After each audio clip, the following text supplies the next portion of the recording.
परंतु मूर्ख नहीं बनना चाहिए।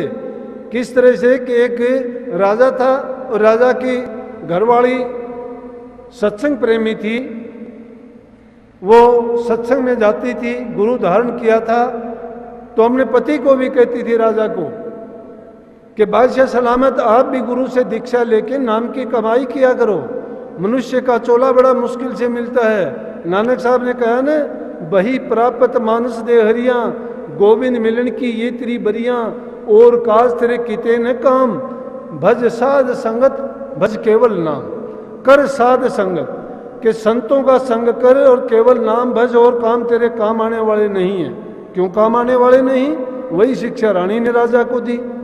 वो कहने लगी बादशाह सलामत, जिन चीज़ों में आप फंसे हुए हो इनकी तासीर सुख देने वाली नहीं है, ये आपका कोई साथ देने वाली नहीं। लेकिन राजा नहीं मानता था। एक दिन कोई बात चली तो कहने लगी तू मूर्ख है।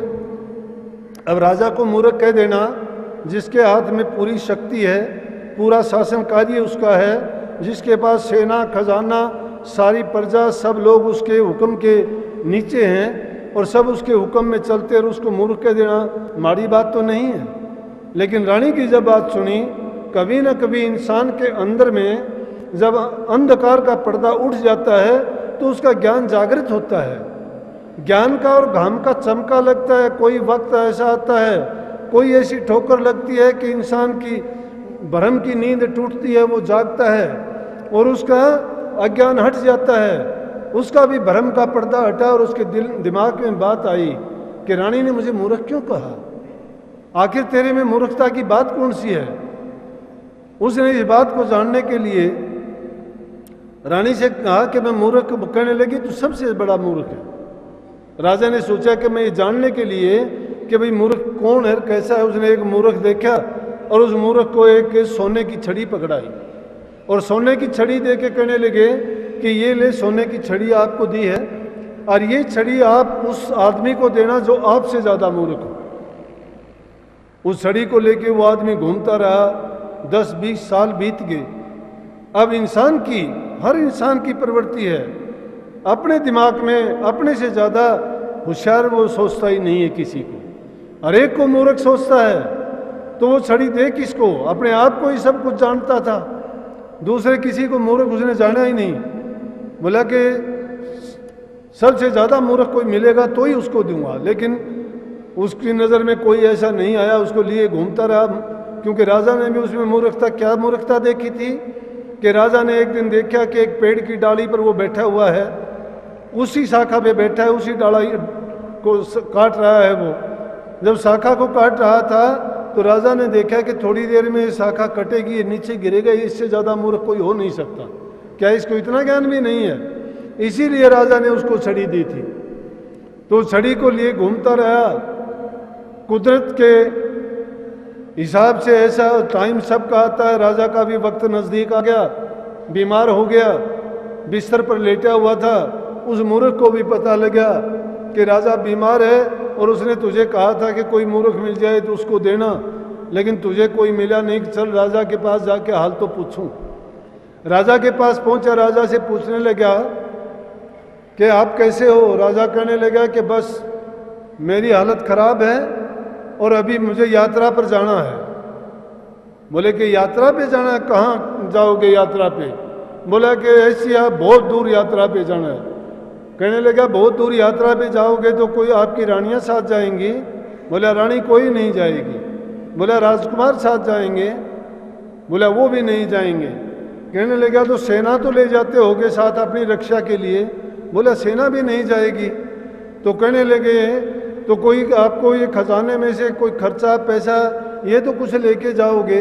बोला कि ये भी नहीं ले जा सकता। बोला कि क्यों, ऐसी क्या बात है?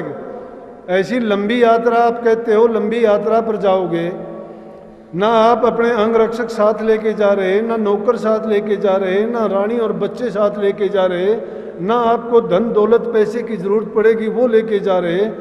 तो आपको बहुत परेशानी होगी। यहाँ तो आप पैर भी नीचे नहीं रखते और वहाँ एक भी चीज़ साथ लेके नहीं जा रहे, तो आपका कैसे काम चलेगा?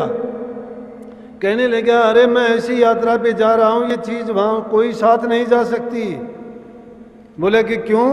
ने बोला क्यों, क्या वहाँ से मुड़ के आना ही नहीं है? ने बोला तो ठिकाना तो, ने बोला ये भी नहीं पता जाना कहाँ है, लेकिन जाऊँगा ज़रूर। कहने लगा तो राजा ये छड़ी अपनी पकड़। बोला छड़ी? बोला कि इसका मैं क्या करूँगा? बोला कि आपसे ज़्यादा मूर्ख कोई है ही नहीं। जब दुनिया में रहते हुए आपको ये पता था कि इनमें से कोई चीज़ आपके साथ जाने वाली नहीं है, और आप इन्हीं चीज़ों के सहारे अपनी ज़िंदगी को गुजारते रहे, बिताते रहे, पूरा समय इन चीज़ों में लगा दिया, कभी बेटों के लिए, कभी राजकाज के लिए, कभी फौज बढ़ाने के लिए, कभी अपने राज्य को बढ़ाने के लिए, कहीं संतान पैदा करने के लिए, कहीं आपने खजाना भरने के लिए लूट खसूट करते रहे। और जब इनमें से एक भी चीज़ साथ जाने वाली नहीं, तो आपको वो काम करना चाहिए था जो आपके साथ जाए। और साथ जाने वाली चीज़ क्या थी कि वो प्रभु का नाम है।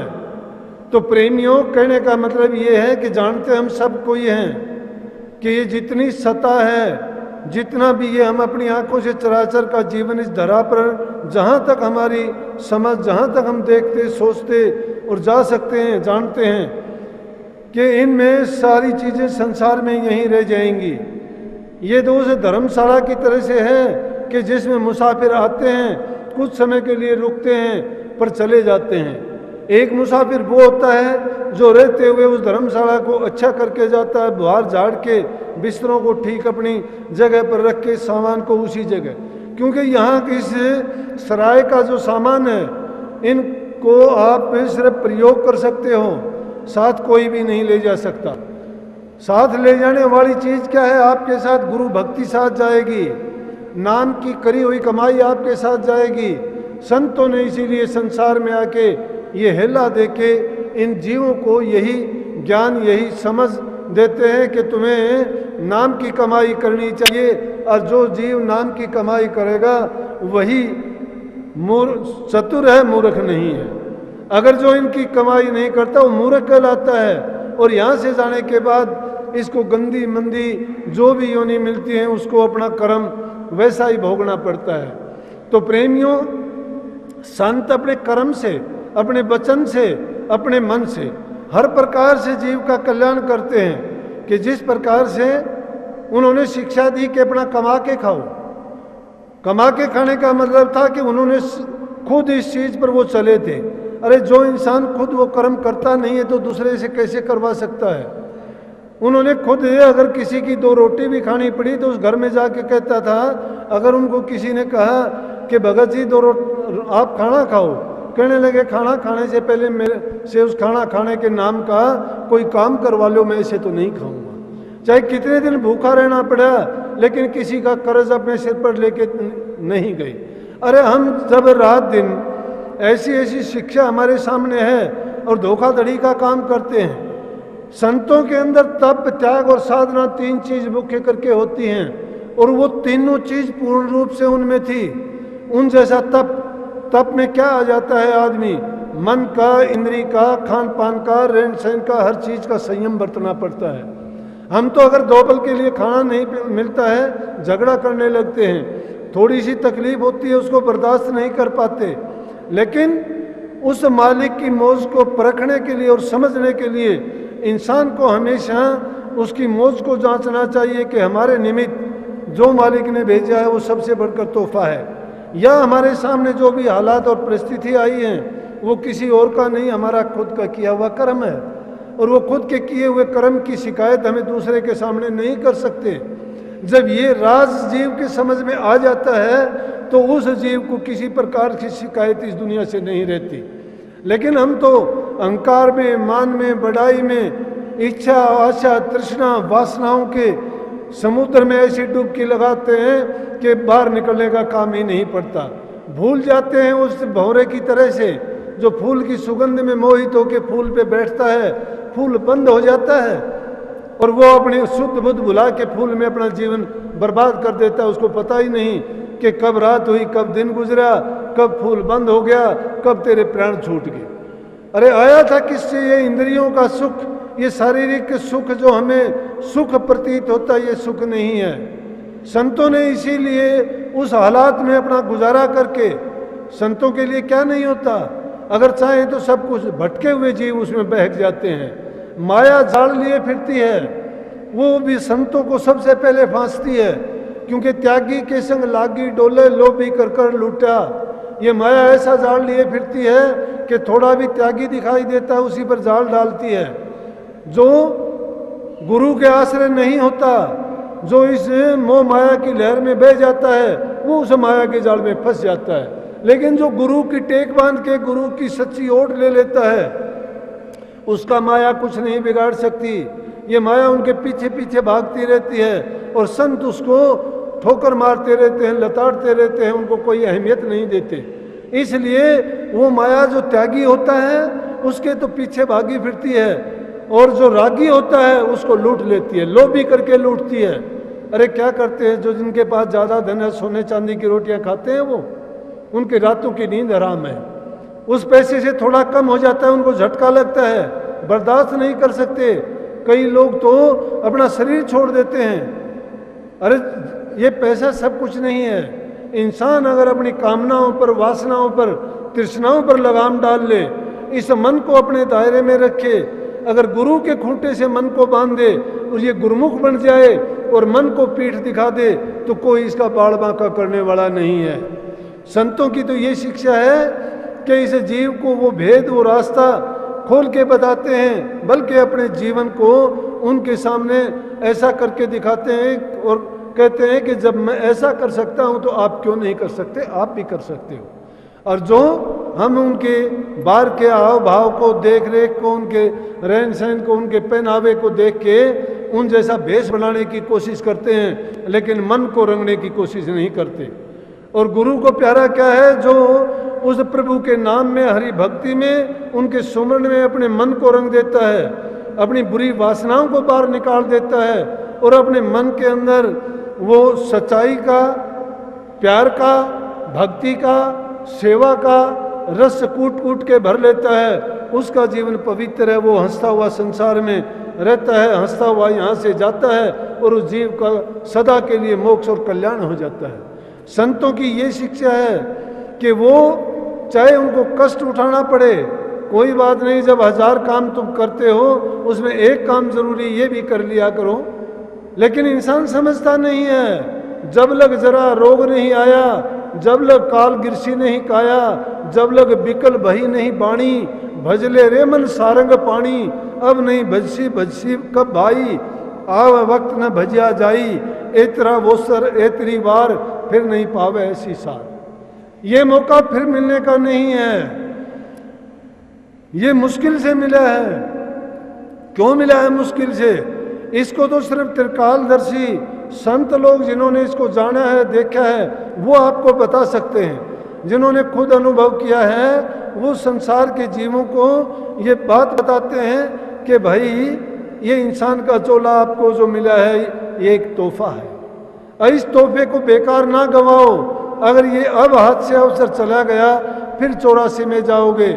इसलिए गुरु के, अपने आप को गुरु के समर्पण कर दो। जो गुरु कहता है, गुरु की मति में अपनी मति को जोड़ दो। गुरु तुम्हारे कल्याण की बात करता है। गुरु ना तुम्हारे धन का भूखा है, ना गुरु तुम्हारे तन का भूखा है। गुरु तुम्हारे तन, मन और धन से क्या चाहता है? तुम्हारा कल्याण चाहता है। तुम्हारे धन से चाहता है कि तुम उस धन से पुण्य का काम करो, गरीब भूखे नंगियों को दो। तुम उस शरीर से दूसरों की सेवा करो, माँ बाप की करो, बूढ़े बुजुर्ग की करो, दुखिया जरूरतमंद की सेवा करो। अगर तुम्हारे पास समय निकलता है तो मन से अच्छे भाव उसमें रखो, चिंतन करो, अच्छी बातों का मनन करो, जो गुरुओं की वाणी है उनको याद रखो, अपने जीवन को उसमें ढालो, और जो तुम्हें तरीका, नाम का, भक्ति की जो जुगत बताई गई है उस जुगती से अपने मन को लगा के कमाई करो। असल में सेवा क्या है? सेवा का एक रूप नहीं है। ये ना सोचना कि धन से सेवा कर ली हमने, शरीर से सेवा कर दी हमने, कि बूढ़े माँ बाप की मुट्ठी चंपी कर दी, उनको नहला दिया, कपड़े वगैरह दे दिए, खाना दे दिया उनको, ये सेवा में आ गया। इसके अलावा इस समाज की प्रकृति की एक ऐसी सेवा है जिस सेवा को भूलने के बाद में हमने पूरे पर्यावरण को बर्बाद करके रख दिया है। पानी की अंधाधुंध खर्च करते हैं, आने वाली पीढ़ियों के लिए एक ऐसी समस्या पैदा होगी, पानी के बिना ये जीव मरेंगे। पेड़ों की जो कटाई शुरू कर दी है कि उसके कारण पर्यावरण इतना खराब हो चुका है, जितनी ऑक्सीजन की इन जीवों को ज़रूरत नहीं मिलती। तरह तरह के रोगों ने जन्म ले लिया है क्योंकि पेड़ कम हो गए, वातावरण को, वायु को ये स्वच्छता नहीं प्रदान कर सकते, तो इतनी गैसें वातावरण में हो गई हैं। हमने जो रासायनिक चीज़ों का प्रयोग शुरू कर दिया है, उससे पूरा वातावरण विषमय है। जो भी इसमें सांस लेता है वही बीमार पड़ जाता है, रोग लग जाते हैं, और उन तकलीफ़ों के कारण आदमी बिना पूरी जिंदगी करे अकस्मात मृत्यु हो रही है। जहाँ देखते हो बीमारियों का, ऐसी ऐसी बीमारियों का फैलाव है कि मच्छर काट लेता है तो कहते हैं कि बुखार का पता नहीं लगता कौन सा बुखार हो गया। ब्लड प्रेशर पूछते हो तो सबको है। शुगर की बीमारी मिठाई खाता नहीं। 5-5, 7-7 साल के बच्चे आते हैं, वो आके शिकायत करते हैं कि शुगर है बच्चे को। कहाँ से शुगर आ गया उसको? शुगर उसने खाई नहीं, अभी खाना भी नहीं सीखा। लेकिन सब कुछ कहाँ से है? सब कुछ जो हमने दूषित कर दिया उस कारण से ये हो रहा है। अनाजों में, घास में, पशुओं के चारे में, सब्जियों में जहर मिला रहे हैं हम, ये सोचते नहीं हैं। कहते हैं कि बेचने के लिए जो चीज़ बनाते हैं उसमें डालते हैं हम, तो अरे उसको भी इंसान खाएंगे।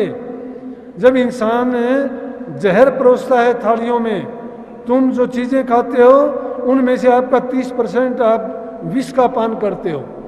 जब ऐसी चीज़ें खाते हो, अनेक बीमारियां हमारे शरीर में व्याप्त हो जाती हैं, जिसके कारण ना हमारा चित्त ठिकाने रहता है, ना हमारे विचार अच्छे रहते हैं, ना शरीर में कुछ करने की क्षमता रहती है।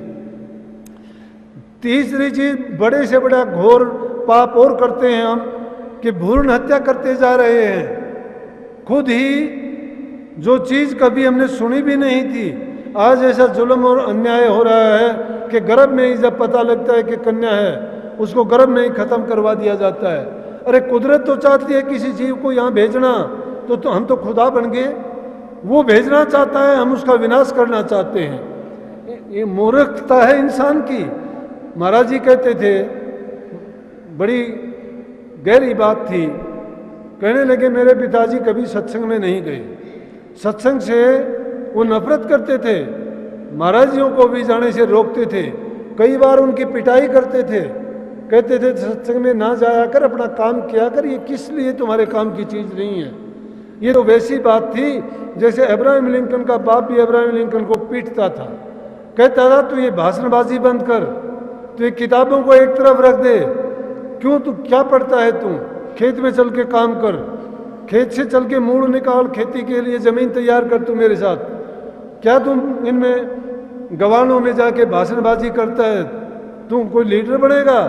वो अब्राहम लिंकन राष्ट्रपति बना। यही बात यहाँ थी। महाराज जी के पिताजी उसको कहते थे सत्संग में जाने की जरूरत नहीं, देखा भगत क्यों करता है ऐसा तू। लेकिन जिनकी लगन तड़प सच्ची होती है, वो किसी परेशानी को, कठिनाई को और किसी के रोकने से रुकते नहीं हैं, क्योंकि वो अपनी मंजिल को पाना चाहते हैं। और जिनका दृढ़ संकल्प होता है उनको कोई रोक नहीं पाता, निश्चित रूप से अपनी मंजिल पे जाते हैं, पहुंचते हैं, और वो प्राप्त करके दुनियादारों को दिखाते हैं। जिन्होंने बड़े काम किए उनको देखो, लेकिन वो सिद्धांतों से नहीं गिरते, उनके सिद्धांत उनके लिए सर्वोपरि हैं। जो लोग मर्यादाओं में जीते हैं वो अपनी जान को कुर्बान कर सकते हैं, मर्यादाओं को नहीं तोड़ते। जिस प्रकार से सुकरात की बात लो, जब सुकरात को जेल में बंद कर दिया गया, उनको विष देना था, उनको मारने का हुक्म हो गया था, क्रेटो नाम का उनका शिष्य उनके पास पहुंचा और वो जाके कहने लगा कि हम आपको बचा लेंगे, आपको जेल से निकालने का हमने तरीका निकाल लिया है। और ये बात जब सुकरात ने सुनी, हंसने लग गए। बोले क्या बोले? कि हमने ऐसा तरीका खोज लिया है, योजना बना ली हमने कि आपको हम जेल से निकाल के चलेंगे। बोला क्रेटो क्या चाहते हो तुम, कि सुकरात जिंदा रहे और उसके सिद्धांत मर जाएं? ऐसा कभी नहीं होगा।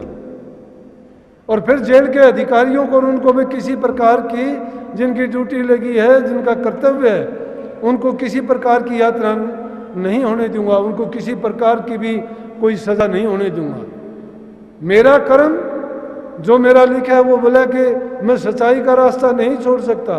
कहने लगे ये लोग भी तो झूठे हैं, ये भी आपको क्या आपको ये जो सज़ा मिल रही है सच्चाई की सज़ा मिलती है, ये भी तो आपको झूठ में सज़ा दे रहे हैं। कहने लगे ये झूठी सज़ा देते, वो कर्म तो ये भोगेंगे, मैं नहीं।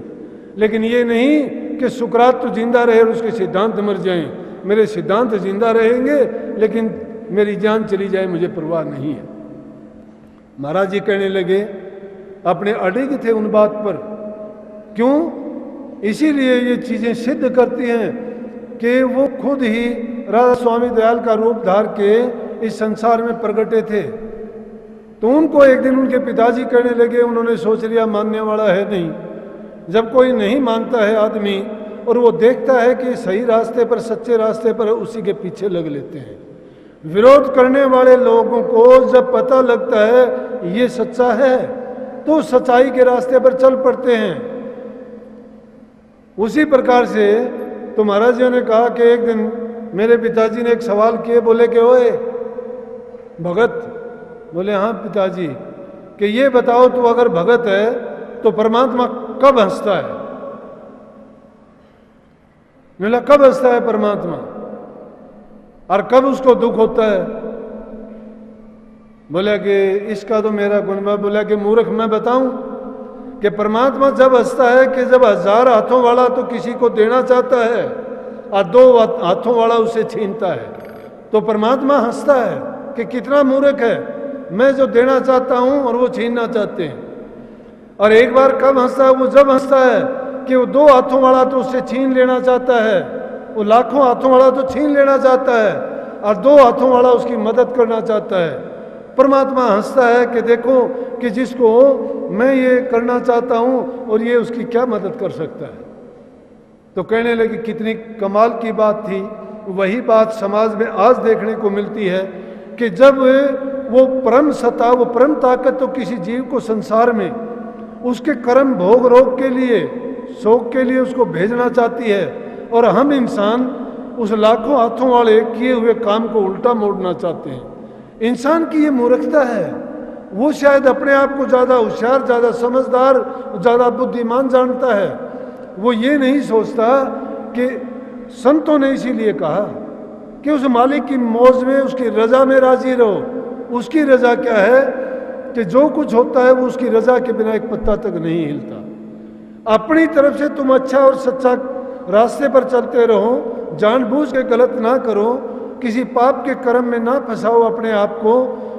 तुम अगर सही रास्ते पे चलोगे, अगर तुम भूले हो, भटके हो और कहीं कोई आके आपको कहता है कि ये नहीं तेरे लिए, तू इस काम को ऐसा ना कर, ये बुरा काम है, तो वो क्या है, तुम्हें दर्पण दिखाता है, तुम्हें तुम्हारे कर्म का फल दिखाता है कि ऐसा करने से अच्छा नहीं होगा। उसको उस रूप में तुम गुरु मानो। जैसे बलख बुखारा के बादशाह ने बांदी को गुरु माना। क्यों माना? कि बांदी ने राजा को रास्ता दिखा दिया, उसके अज्ञान को एक ही बात में मिटा दिया। जिस प्रकार से एक बाजीगर ने कितने आदमियों को एक ही बार में कह दिया कि घनी गई थोड़ी रही वह भी बीती जा, माल दे कहे कि ताल में भंग ना पा। तो प्रेमियों, बात तो थोड़ी सी होती है लेकिन इंसान के जीवन को बदल देती है। परंतु क्या समझो कि जो भी ऐसी चीज जब आती है तो समझो कि मालिक की रजा मेरे लिए ये है, उसका हुक्म मेरे लिए ये है। और जब उसका हुक्म आ जाता है, उसके हुक्म में तुम किसी प्रकार का तर्क वितर्क, अपनी चतुराई और अपनी बुद्धि को ना लड़ाओ। जब उसकी रजा ऐसी है तो उसको वैसे ही होने दो, वो कभी गलत नहीं करता। परमात्मा न्यायकारी है। गुरु की वाणी परमात्मा की वाणी है, क्योंकि गुरु जो हमें वचन कहता है उसमें उनका निज स्वार्थ नहीं है, वो परहित के कारण है। जो मैंने कहा था, तरवर सरवर और संत जन, वो दूसरों के लिए, दूसरों के कल्याण के लिए, उनके परोपकार भलाई के लिए, उनके अज्ञान को मिटाने के लिए ही संसार में आते हैं और वो अपना परोपकार का काम करके चले जाते हैं। जो